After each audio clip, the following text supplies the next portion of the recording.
Hello बच्चों, आज हम लोग कक्षा 10 के संस्कृत विषय से दूसरे पाठ के प्रश्नोत्तर का अध्ययन करेंगे, जिसका नाम है पाटलिपुत्र वैभवम।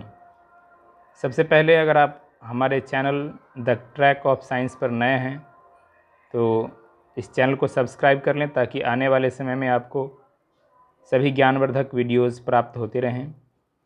तो चलिए अब हम लोग प्रश्नोत्तर की ओर चलते हैं। पिछले वीडियो में हमने इस पाठ के अर्थ को समझा था। अब हम लोग इस वीडियो में प्रश्नोत्तर पर विचार करेंगे, अभ्यास के प्रश्न जो लिखित हैं उन पर। तो सबसे पहला प्रश्न है, अधुलिखितानां प्रश्नानाम् उत्तराणि संस्कृत भाषया लिखत। नीचे लिखे प्रश्नों के उत्तर संस्कृत भाषा में लिखें। पहला प्रश्न है, कुट्टनीम ताख्यम काव्यम कस्य कवेः रचना अस्ति।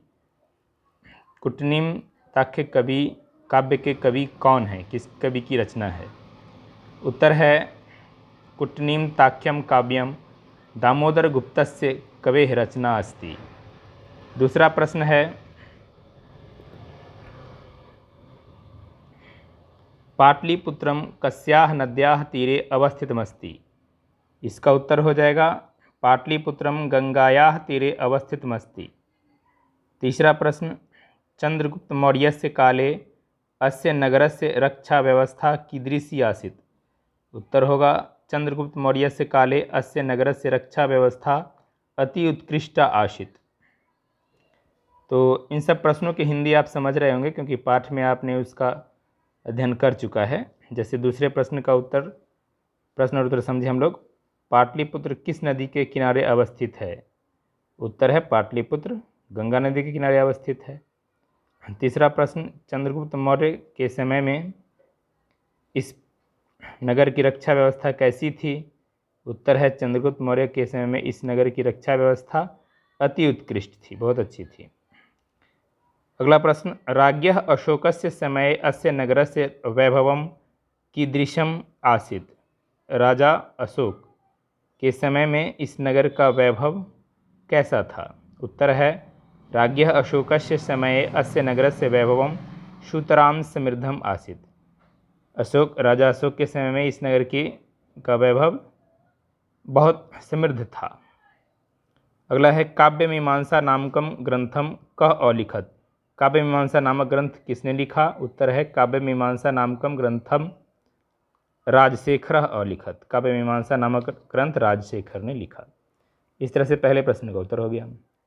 दूसरा प्रश्न है, अधुलिखितानां शब्दानां संधि विच्छेदम कुरुत। नीचे लिखे शब्दों के संधि विच्छेद करें। पहला है पाणिनि पिंगलावि। इसका संधि विच्छेद होगा पाणिनि पिंगलौ प्लस इह। अगला शब्द है, अगला पद है अत्युत्कृष्टाशीदिति। इसका होगा अति प्लस उत्कृष्टा प्लस आसित प्लस इति। उसके बाद उत्सवाश्च, इसका हो जाएगा उत्सवाः प्लस च। उसके बाद है अस्योत्तरस्याम, इसका हो जाएगा अस्य प्लस उत्तरस्याम। उसके बाद है गांधी सेतुर्नाम। उत्तर होगा गांधी सेतु प्लस नाम। उसके बाद है नगरस्यास्य। उत्तर है नगरस्य प्लस अस्य। पुष्पाश्रिता, पुष्प प्लस आश्रिता। अगला प्रश्न है, संधिम कुरुत। संधि करना है। बहुलम प्लस उत्पादनम। उत्तर होगा बहुलम उत्पादनम। संधि विच्छेद का उल्टा करना है, इसमें संधि करना है। गंगायाः प्लस तीरे, गंगायास तीरे। नगरे प्लस अस्मिन्, नगरे अस्मिन्। च प्लस अस्ति, चास्ति। शब्दः प्लस अपि, शब्दो अपि। सर्वदा प्लस आक्रांतम, सर्वदाक्रांतम। इति प्लस एते, इत्येते।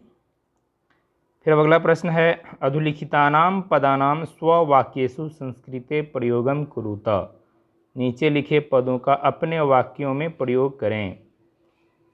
उत्तर है प्रश्न, इसमें शब्द दिए हुए हैं, यद्यपि यद्यपि संप्रति अतीव महान नगरम अत्र। तो यद्यपि से शब्द बनाए, वाक्य बनाए हमने। यद्यपि सह निर्धनः अस्ति परम ईमानदारः अस्ति। हालांकि वह निर्धन है परंतु ईमानदार है। वैसे आप दूसरा कोई वाक्य भी बना सकते हैं शब्द से। संप्रति, संप्रति यूयम कुत्र पठथ, आजकल तुम कहाँ पढ़ते हो अभी। संप्रति मतलब अभी, इस समय। अतीव, संप्रति का मतलब क्या हो गया, इस समय। अतीव माने बहुत ज़्यादा, अधिक, अति। अयम बालकः अतीव कुरूपम अस्ति, यह बालक बहुत कुरूप है। महान, सह एकः महान शासकः आसीत्, वह एक महान शासक था। नगरम, पाटलिपुत्रम एकम विशाल नगरम वर्तते, पाटलिपुत्र एक विशाल नगर है। अत्र, यहाँ, सह अत्र पठति, वह यहाँ पढ़ता है। इस प्रकार से ये हमने वाक्य बनाया। आप लोग कुछ दूसरा वाक्य भी बना सकते हैं, आप स्वतंत्र हैं।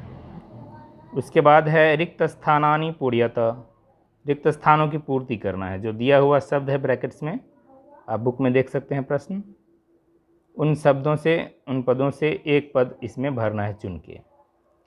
तो पहला है गंगायाः उपरि गांधी सेतुर्नाम डैश महादेशस्य दीर्घतमः सेतुः अस्ति, गंगा के ऊपर गांधी सेतु नाम का जो पुल है वो किस महादेश का सबसे बड़ा पुल है, तो एशिया का, इसलिए एशिया भराएगा इसमें।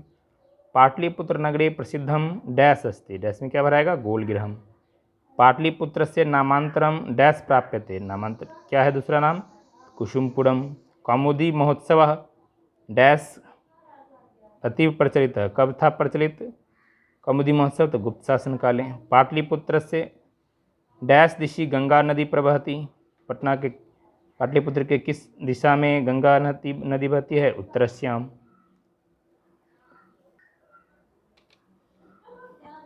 गोविंद सिंह सिख संप्रदाय से डैश गुरु आसित, गोविंद सिंह सिख संप्रदाय के कैमा गुरु थे, तो 10वां। अगला है अधुलिखितेषु वाक्येषु रेखांकित पदानि आधारीकृत्य प्रश्न निर्माणम कुरुत, नीचे लिखे वाक्यों में रेखांकित पदों पर आधारित प्रश्न निर्माण करना आपको, मतलब उत्तर दिया हुआ है, आपको प्रश्न बनाना है। तत्र तीर्थयात्रिणः दर्शनार्थ मायान्ति, वहाँ तीर्थयात्री दर्शन के लिए आते हैं, तो इसका हमको प्रश्न बनाना है। तो प्रश्न क्या हो जाएगा, ऐसा प्रश्न बनाना है कि जिसका उत्तर ये जो अंडरलाइन वाला है वो हो जाना चाहिए शब्द या पद, तो हो जाएगा तत्र के दर्शनार्थ मायान्ति, वहाँ कौन आते हैं दर्शन के लिए। इसी प्रकार से जो दिए हुए हैं वाक्य में अंडरलाइन जो किया हुआ है रेखांकित पद, उन पर आधारित प्रश्न बनाने हैं। मध्यकाले पाटलिपुत्रम वर्ष सहस्त्र परिमितम जीर्णताम अनुभूत, तो इसमें हो जाएगा मध्यकाले के जगह पर क्या हो जाएगा, कदा। कदा मतलब कब, कब तो मध्यकाल में। कदा पाटलिपुत्रम वर्ष सहस्त्र परिमितम जीर्णताम अनुभूत, तो इसी प्रकार से मुगल काले पाटलिपुत्र से समुद्धारो जाता है, तो इसमें पाटलिपुत्र से के जगह पर क्या लिख देंगे, कश्य। मुगल काले कस्य समुद्धारो जाता। तत्र सर्वे जनाः आनंदमग्नाः अभुवन, तत्र सर्वे जनाः आनंदमग्नाः के जगह पर क्या लिखेंगे, तो के, कैसे रहते थे लोग उस अवसर पर, कौमुदी महोत्सव के अवसर पर, तो आनंदमग्न रहते थे। उसके बाद है तत्र भगवान बुद्धः बहुकृत्वः समागतः, वहाँ भगवान बुद्ध कई बार आए, बहुत बार आए, तो तत्र भगवान बुद्ध के जगह पर क्या लिखेंगे, कह, कौन आए बहुत बार, तत्र कह बहुकृत्वः समागतः। वैसे ही है नगरस्य शोभा अशोकस्य समये सुतराम समृद्धम, तो अशोकस्य के जगह पर लिख देंगे कस्य, नगर की शोभा किसके समय में बहुत समृद्ध थी, तो नगरस्य शोभा कस्य समय सुतराम समृद्धम। इस प्रकार से प्रश्न निर्माण करना है, इसमें उत्तर नहीं प्रश्न बनाना है, इसलिए सबके उत्तर में हमने प्रश्नवाचक चिन्ह लिखा है, क्योंकि हमें प्रश्न का निर्माण करना है। अगला प्रश्न है रेखांकित पदेषु प्रयुक्ताम विभक्तिम लिखत, नीचे लिखे पदों में प्रयुक्त विभक्ति लिखें। कौन सी विभक्ति है इस पद में से, काले काले समय समय पर, उत्सवा भवन्ति अस्म, उत्सव होते थे, तो समय समय पर में या पर किसका है, तो सप्तमी विभक्ति का, तो इसका उत्तर हो जाएगा सप्तमी विभक्ति। इसी प्रकार से है तस्य संकेतः अनेकेषु ग्रंथेषु लभ्यते, तस्य इसमें कौन सी विभक्ति है, तो षष्ठी विभक्ति है। नगरम, अगला, नगरम इदम पटनेति नामना प्रसिद्धिमगात, तो इसमें नगरम में कौन सी विभक्ति है? तो प्रथमा विभक्ति है। कौमुदी महोत्सव महान समारोह आसीत, कौमुदी महोत्सव में कौन सी विभक्ति है? तो प्रथमा विभक्ति। दुर्गा पूजा अवसरे तादृशः एव समारोह दृश्यते, दुर्गा पूजा के अवसर पर, तो मेयर पर समझ रहे हैं, सप्तमी विभक्ति है इसमें, इस पद में, दुर्गा पूजा अवसरे में। अगला प्रश्न है, स्तंभ द्वये लिखितानाम शब्दानाम मेलनम कुरुत, दो स्तंभों में जो शब्द लिखे हुए हैं क में और ख में, उनका मेल करना है। ये सही क्रम में नहीं, इनको सही करना है। किसके साथ कौन आएगा? जैसे अर्थ के साथ मिलान करना है। मही मतलब पृथ्वी होता है, मही को पृथ्वी के साथ मिलाएंगे। जैसे उत्तर लिखा हुआ है, मही को पृथ्वी के साथ सूतराम अत्यधिकम, सूतराम मतलब अत्यधिक बहुत। पुरंदरः माने इंद्र, इंद्र अन्यतमम एकतमम, उत्कृष्टा प्रकृष्टा, आगतः आगच्छत। तो जो यहाँ पर दिए हुए शब्द उनके अर्थ के साथ मिलान करना है। आप देख सकते हैं इनके साथ मिलान किया गया है। वैसे आप इनका मिलान जो पाठ में दिए हुए शब्दार्थ हैं इनसे भी देख के कर सकते थे।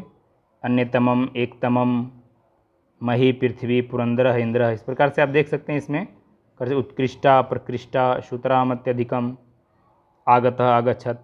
तो आप देख सकते हैं इसका पाठ के आधार पर भी आप लोग आराम से प्रश्न के उत्तर कर सकते हैं, बहुत सारे प्रश्न के उत्तर। तो इसमें आपको कोई दिक्कत नहीं होनी चाहिए। तो आशा करते हैं कि आपको आज का यह वीडियो पसंद आया होगा, उपयोगी लगा होगा। तो आप लोग एक बार पुनः देख सकते हैं शुरू से अंत तक। मैं आपको वीडियो को धीरे धीरे आप लोगों के लिए चला दे रहा हूं, ताकि आप पॉज करके और इनके उत्तर भी आराम से लिख सकते हैं। वीडियो को लाइक कर दें और हमारे channel the track of science को सब्सक्राइब कर लें, ताकि आने वाले समय में आपको ज्ञानवर्धक वीडियोस प्राप्त होते रहें और आप लाभ उठाते रहें। तो आप इन प्रश्नों के उत्तर विस्तार पूर्वक जान सके इस वीडियो के माध्यम से। आप इनको लिख लेंगे और लिख करके याद कर लेंगे। इस पाठ से हर वर्ष परीक्षा में कुछ न कुछ प्रश्न आते रहते हैं, इसलिए यह परीक्षा के दृष्टिकोण से भी एक महत्वपूर्ण पाठ है। तो आप लोग आज के इस वीडियो में जाने द्वितीय पाठ का प्रश्नोत्तर। उम्मीद है आप लोगों को अच्छा लगा होगा। तो और भी नई नई जानकारियों के साथ, ज्ञानवर्धक वीडियोज़ के साथ मिलते हैं। आज के वीडियो में बस इतना ही। बहुत बहुत धन्यवाद। एक बार पुनः आपको याद दिला दूं कि चैनल को सब्सक्राइब करना ना भूलें, द ट्रैक ऑफ साइंस। बहुत बहुत धन्यवाद।